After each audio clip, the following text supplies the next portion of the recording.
Hello বন্ধুরা, আসসালামু আলাইকুম। চলে এলাম আপনাদের সঙ্গে গল্প করব আর রুটি তৈরি করব। তো ভাবলাম গল্পও করি, সাথে সাথে একটু রুটিও তৈরি করি। রাতের খাবারের জন্য আজকে রুটি আর সবজি করেছি। সবজিটা আমি প্রথমত আগে করে নিয়েছি, আর এখন রুটিটা একটু গোল গোল করে বানিয়ে নিচ্ছি।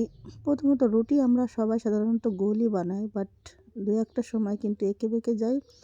তো ব্যাপার না, আমরা যখন ঘরে বসে নিজেরা তৈরি করে খাই তখন একটু বেঁকে টেকে যেতেই পারে। আপনারা কেউ কিছু মনে করবেন না। যাই হোক, আজ আমি ভিডিও করব, যার জন্য আমার রুটিগুলো একটু বেশি বেঁকে গিয়েছে, না হলে কিন্তু আমি অনেক সুন্দর করে রুটি তৈরি করতে পারি।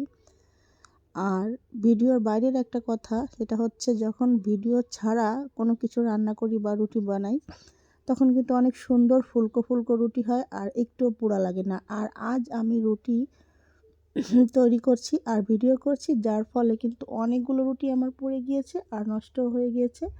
যাই হোক, কোনো ব্যাপার না, কথা বলতে বলতে আমি রুটিগুলো ভেজেও নিয়েছি আর সবজিটাও আগে থেকে রান্না করে নিয়েছি। এটা হচ্ছে আমার আজকের খাবার।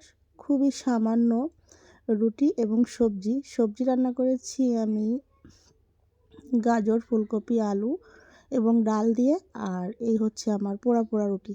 যাই হোক, সবাই সুস্থ থাকুন, ভালো থাকুন, সবার জন্য রইল শুভকামনা। ধন্যবাদ সবাইকে। আল্লাহ হাফেজ।